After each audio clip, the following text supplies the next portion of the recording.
Hello student, this is the video relating to our chapter 3rd class 12 management and business environment. Subject business study.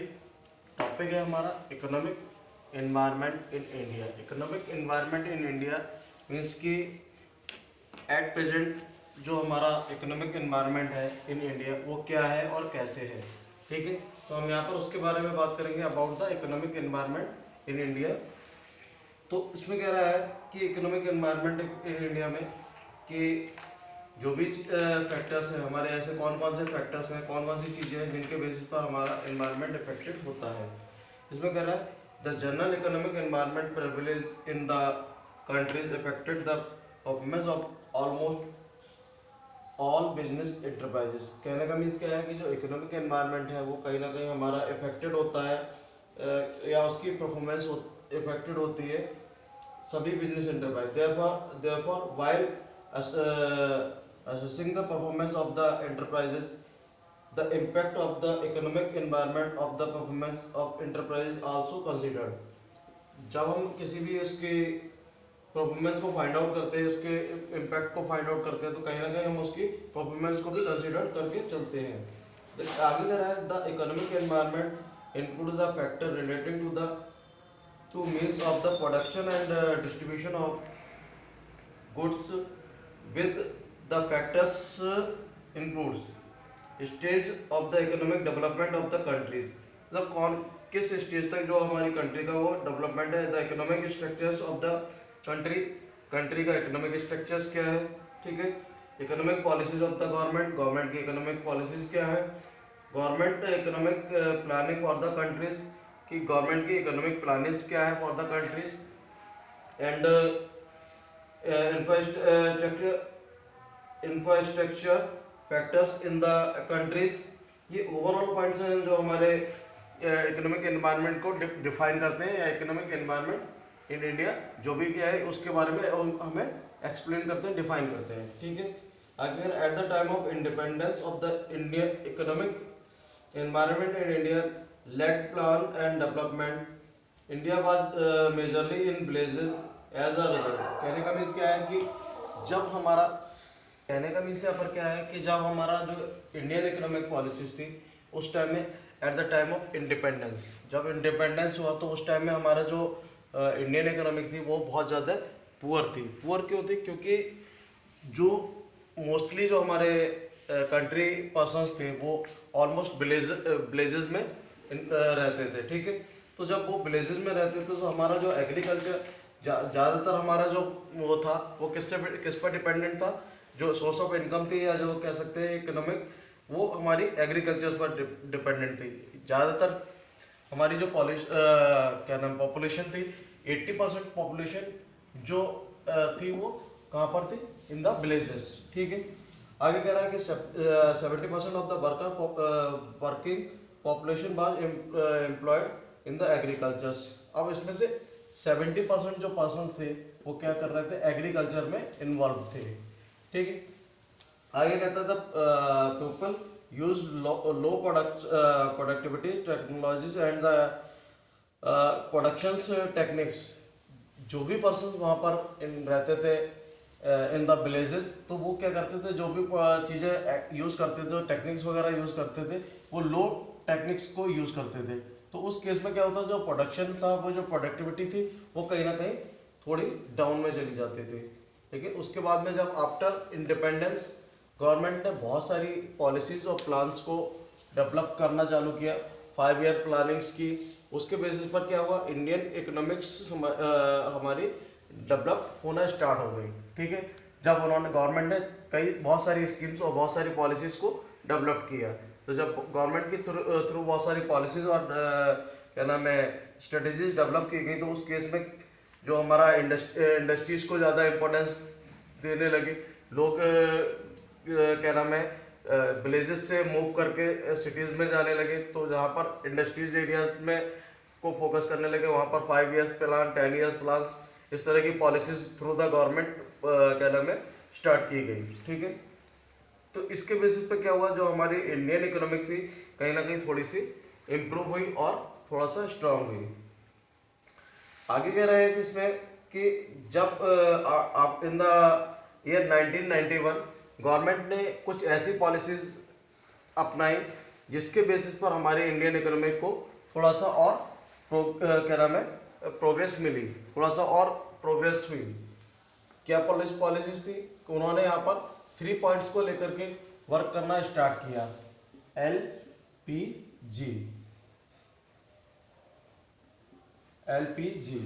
LPG से means यहाँ पर liberalisation में उस government ने क्या किया? लिबराइजेशन में गवर्नमेंट ने सिंपल सा फ्री कर दिया टैक्स।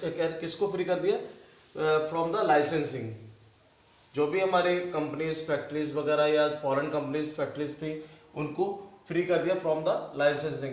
तो on the basis of the liberalisation जो भी हमारी कंपनीज फॉरेन कंपनीज थी जो इंटरेस्टेड थी यहाँ पर इंडिया में अपने उसको बिजनेस को सेटअप करने के लिए, अपने बिजनेस को स्टेबलाइज करने के लिए, तो बहुत सारी कंपनीज मूव की on the basis of disinvestment, on the basis of the क्या नाम है moving from one two another countries.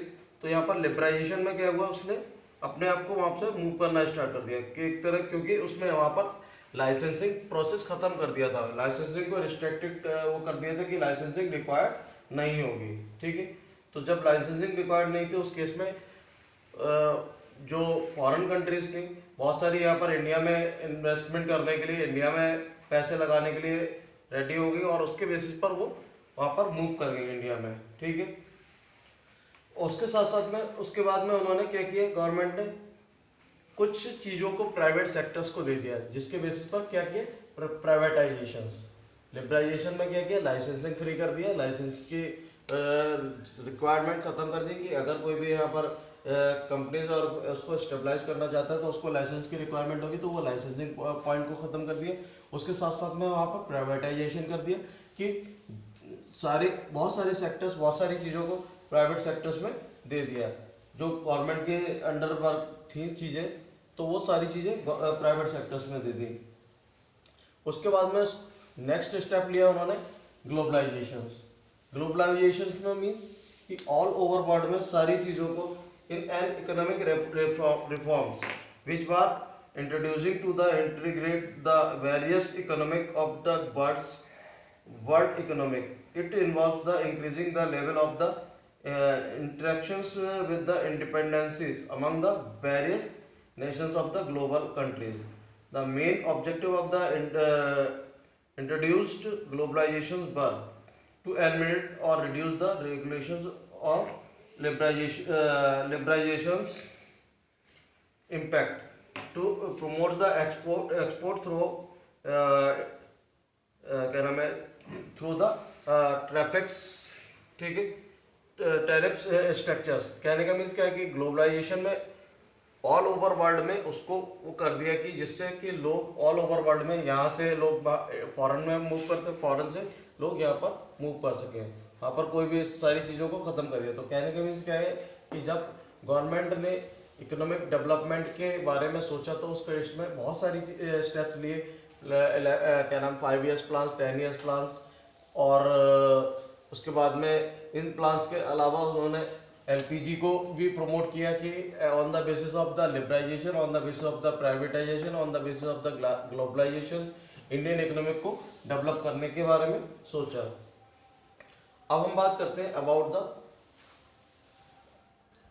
जब हमारा ग्लोबलाइजेशन, लिबराइजेशन और प्राइवेटाइजेशन हुआ तो उस केस में हमारे इंडियन बिजनेस पर या इंडस्ट्रीज पर क्या चेंज आया? Impact of the government policies change on business and industries, कि बिजनेस और इंडस्ट्रीज पर क्या इम्पैक्ट पड़े। ठीक है, तो इंक्रीजिंग कॉम्पिटिशन्स। अब जब ग्लोबलाइजेशन, लिबराइजेशन और प्राइवेटाइजेशन हुआ तो उस केस में क्या हुआ? इंक्रीजिंग कंपटीशन इंक्रीज कर गया। पहले केवल 1 या 2 कंपनीज होती थी, वहाँ पर बहुत सारी कंपनीज आकर के वर्क करने लगी। अब फॉरेन कंपनीज, सपोज दैट 2 या 3 कंपनीज भी अगर फॉरेन कंपनीज यहाँ पर आकर के हमारे इंडिया में वर्क करने लगी, इट मीन्स हमारे वहाँ पर पहले मान लो एक सिंगल कंपनी वर्क कर रही थी, अब उसकी कंपटीशन में यहाँ पर बहुत सारी कंपनीज आ गई, तो कहीं ना कहीं जो कंपटीशन था वो इंक्रीज कर गया। ठीक है, मोर डिमांडिंग कस्टमर्स। अब कस्टमर्स की डिमांड भी बढ़ गई। कस्टमर्स की डिमांड कैसे बढ़ गई? मान लो हमारे पास में पहले केवल एक ही लाइन का प्रोडक्ट था, तो एक लाइन के प्रोडक्ट के होने के बेसिस पर हम क्या करते थे, केवल उसी तक लिमिटेड थे। उसके बाद में जब हमारे पास में ऑप्शंस आ गए, चॉइस आ गई, तो उस ऑप्शंस और चॉइस के बेसिस पर हमारी जो क्या है डिमांड भी इंक्रीज होने लगी। ठीक है। Rapid changes technologies environment. अब जो प्रेजेंट टाइम में जो एनवायरमेंटल इफेक्ट हुआ वो बहुत तेजी से चेंज होने लगा। क्यों?